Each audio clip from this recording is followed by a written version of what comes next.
Hello friends and welcome to the Southern Mountain Kitchen. Today we're going to make creamy potato soup.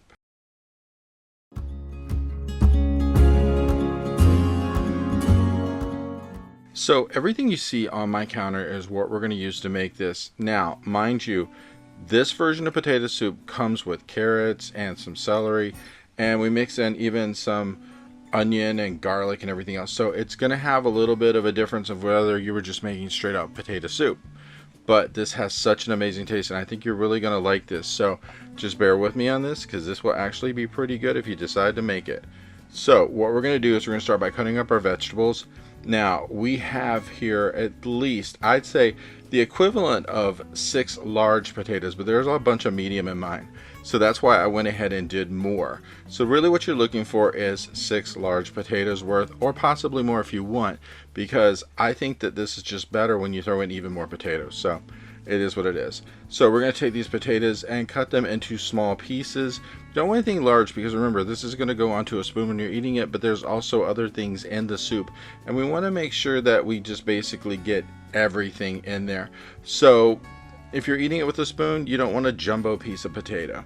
So once you cut up your potato, you do want to put it into a bowl of water until we get ready to use this, so that way it doesn't turn colors on you, because you know, the longer they sit out in the air, the more they will turn. So put them in some water. It'll get some of the starch off of them, but also it's going to help protect them until we're ready to use them. Now, as you're cutting up these potatoes, make sure that you don't have any dark spots in here, because I don't know what it is here lately, but when I go to the grocery store and buy potatoes, it seems they come home so bruised, and it isn't from me.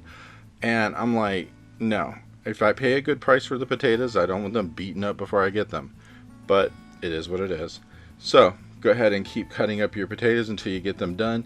Now, when we're cooking all of this, you're going to need at least 2 large pots. So make sure you do have them available to use to do this, because we're going to do one thing in one, another in the other, and then blend them together after they're both cooked. So just make sure you have 2 large ones to work with. And once we get these cut up, we're going to move on to our other vegetables that are here on the counter that need to be cut for this recipe. Now mind you, I have 2 decently large carrots here. I have a stalk of celery. When you're cutting up the carrots, make sure you cut them kind of small, like thinner slices, because the thicker the slice, the longer it's going to take for it to cook, and sometimes they may not cook completely in your soup, and they might come out a little crunchy, and that's not always a great thing. So just go ahead, and if you have like really large ones at the end like I do here, you might want to just cut that anywhere near the end, like into like half circles, because if you don't, you're going to have really huge pieces of carrot, and really that's taken away from the potato anyway. So we really don't want to do that. So once we get these cut up, we're going to move on to our celery, which again, we want to cut this in thin slices. We don't want huge hunks of celery in this. And just slide through, because you only need 1 stalk of this to do it. And just chop this up. And then afterwards, we're going to have a large onion that we're going to cut up. Now, when you do the large onion, we're basically like chopping it into chunks. It doesn't have to be fine, but we do want smaller chunks of it. So just make sure that we get it all chopped up. And once that's cut up, in a minute, we're going to move on to the next step. Now, as you can see, there's a lot of vegetables going into this, but it's really cool to have that much in there, because it really just, it punches the flavor and it makes it taste so good. So it's very much worth the effort. So now we're going to take a large pot, put it over medium-high heat, and we're putting about 3 cups of water into this. And then we're going to add 2 bouillon cubes to it. Now I'm using chicken. If you don't want to use chicken, you can find some other flavor to put in here. If you find something that's suitable for what you want, because I mean, not everybody wants chicken in their stuff, that's your choice. But we're going to heat this water up, get these bouillon cubes to break up a little bit, and then we're going to add in our other stuff. So we're going to start adding our potatoes, and then afterwards we're going to bring in the carrots, the celery, and the onions, and get them all in here. And we're going to cook this for like 10 minutes, because we want to make sure that all the vegetables are tender and they're more edible than hard pieces. So we just want to get them in there, cook them the 10 minutes, and if they get to the point where we think they're tender, that's perfect. Now if it takes more than 10 minutes, then you're going to need to let them cook for a little while longer. But just get them there, let them do their thing, and just let them cook. And basically stir them periodically, just to make sure that if any are on top, they actually get the chance to get down underneath the water more. And that way we'll get those cooked. And then in a second, we're going to go to pot number 2, because that's the one we're going to actually cook kind of a gravy sauce in that's going to go into this. So as you can see, mine have been cooking for about maybe 11 minutes at this point. They're soft, they're tender, they're ready to be used, they're great. So basically what I'm going to do is just sit this to the side and let it wait until I come back to it after I've already done the second pot. So just go ahead and stir them up while they're sitting like this, and then we'll move on to the other. So in pot number 2, we're going to start out with about 1/4 cup of butter. Put it in there, stir it around a lot, and then after we get this butter completely melted, we're going to bring in about 3 tablespoons of flour. But you need your butter melted up first. We want to make sure that it's completely softened, melted, and everything before we put the flour in, because we want it to actually cook the flour when it goes into this. Now, when your flour goes in, you're going to have to cook it for at least 2 minutes, because we want to make sure that in that 2 minutes time that you're cooking the flavor out of the flour, because we really don't want to taste that in our soup. And once we get it all cooked through, it's going to kind of be like pasty, but that's okay because that's what we really want it to be. So flour's going in, we're going to mix this through, and like I said, 2 minutes. And then afterwards, we're going to bring in 3 cups of milk to this, but we're not pouring it all in at first, because once this is a paste, we're going to bring in about 1 cup of the milk and put it in here and break up that paste a bit.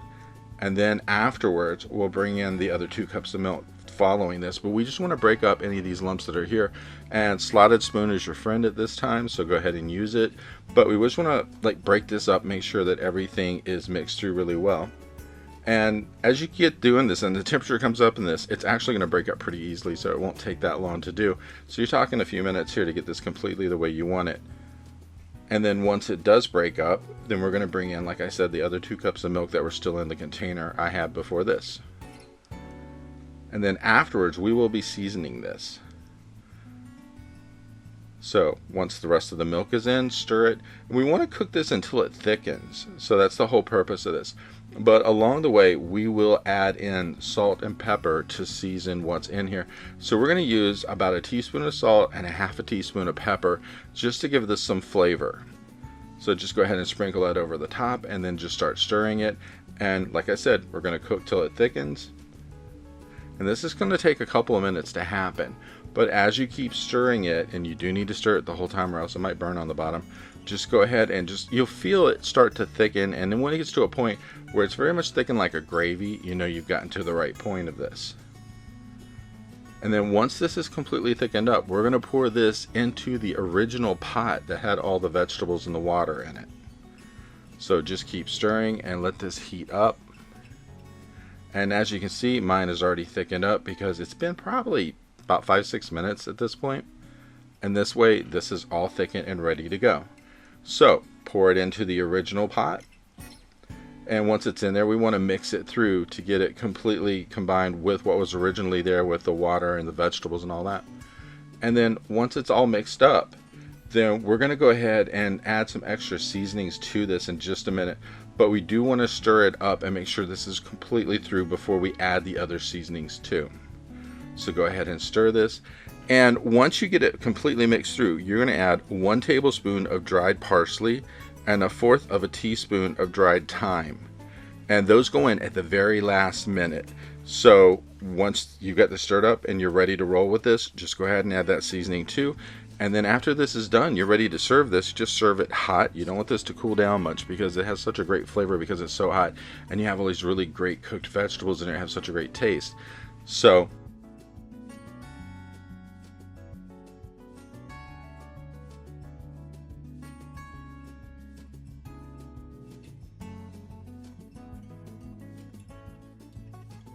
I hope you liked this video, and if you did, please like and subscribe. And if you get a chance, check out the Southern Mountain Kitchen website where you can get a free recipe, check out the cookbooks available from the Southern Mountain Kitchen, and if you'd like to, you could order a cookbook at a discounted price, cheaper than Amazon, with shipping that is also cheaper than Amazon. So if you get a chance, check it out, and I hope you have a great day.